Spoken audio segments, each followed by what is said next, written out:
Chapter 16. The River. Dawn came through the cracks of the basement, red and gold chasing the night away. For a moment, Daniel thought the storm had been another dream. Then he heard it, the steady drip of water seeping through the beams. He sat up, and Lily was still curled beside him, her hair tangled and her little face pale, but she was calm in her sleep. The relief cut through him. He touched her shoulder gently to wake her up. Her eyes fluttered open. She blinked in confusion.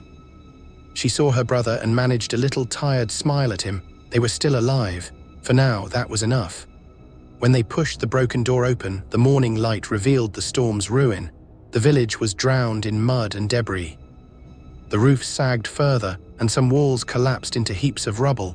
The streets were rivers of silt, everything reeking of soaked earth and decay. Daniel guided Lily forward carefully, scanning the broken homes for movement. The storm had masked them from the shadows. In the distance, he heard the sound of roaring thunder. Somewhere behind the town, there was a river. The sound grew louder as they pressed through the wreckage, weaving between broken walls and fallen beams. Ahead, the trees thinned and opened to a ravine carved raw by the storm. A river surged below, swollen and violent, its current frothing white against jagged rocks. Daniel pulled Lily close. "Stay by me, don't get near the edge." She nodded and clutched his arm, but the ground was slick and the mud treacherous. They picked their way along the bank, looking for a safer crossing. Daniel's eyes never left the water. One slip and Lily's scream split the air. The earth beneath her gave way, a chunk of mud tearing free. She tumbled, arms flailing, before vanishing into the churning river. Lily. Daniel's heart exploded in his chest. He threw himself forward in the mud, cutting his hands on sharp stones as he scrambled down the bank.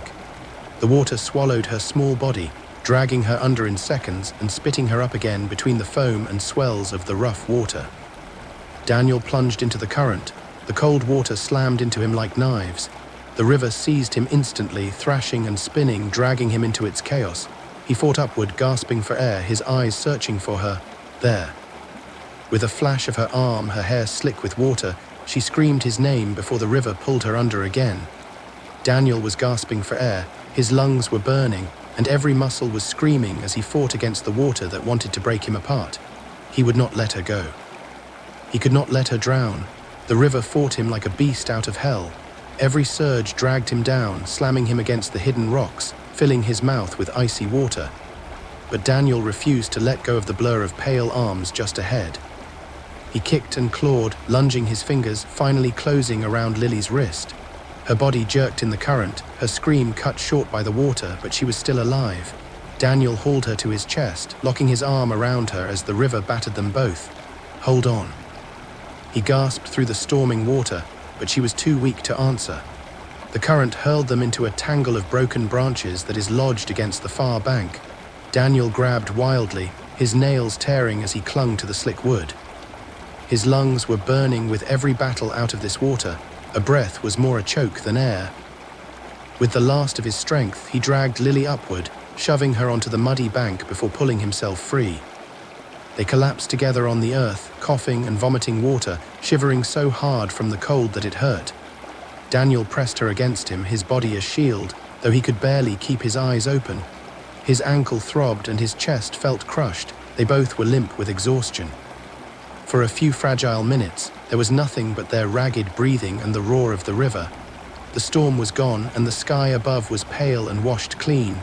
They were alive. They made it through the rabbit beast of the river. Daniel closed his eyes just for a second. His arms tightened around Lily. He wanted to believe they could rest, even if it was only for an hour, but his body froze. With needles and pins through his body, he heard the low, rumbling, growling sound that was too familiar to his ears. The growl of the dark shadow hound.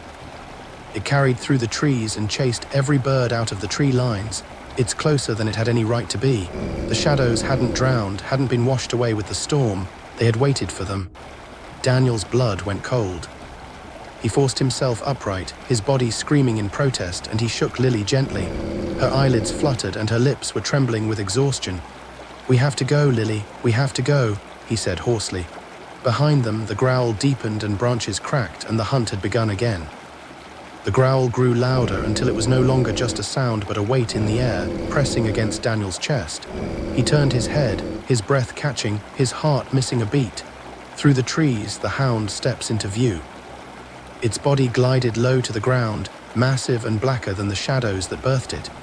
Its teeth shone like jagged glass, dripping smoke, each one a shard of night itself, and its eyes burned red, twin embers smoldering in the storm-washed gloom. It moved slowly and deliberately, savoring the chase. Daniel's blood turned to ice and he pulled Lily to her feet. She staggered, she was still weak from the river, but when she saw the creature, her eyes went wide with raw terror. "Run," Daniel yelled for her. "Run, Lily, run now." They stumbled forward, the mud sucking at their feet and the trees blurring as they forced themselves upright.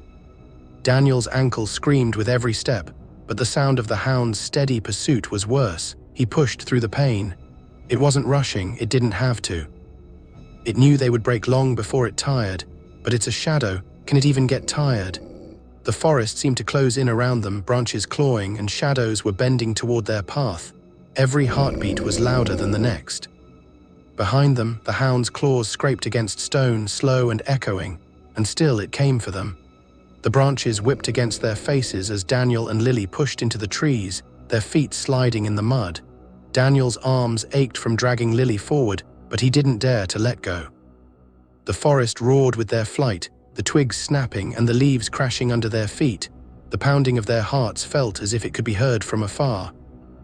And behind them, it all steady as a drumbeat, came the sound of claws on stone, the pounding sound of the hound behind them. The hound was on their heels, its glowing eyes burned through the trees. His teeth were dripping with blackness. He was hungry for them, their flesh, their souls. Daniel's mind screamed at him to keep running, but deep down, he knew how they could ever survive this evil, but they ran anyway. For the slightest hope that, in some miracle, they will make it home. They ran through the forest into the unknown because stopping meant their death.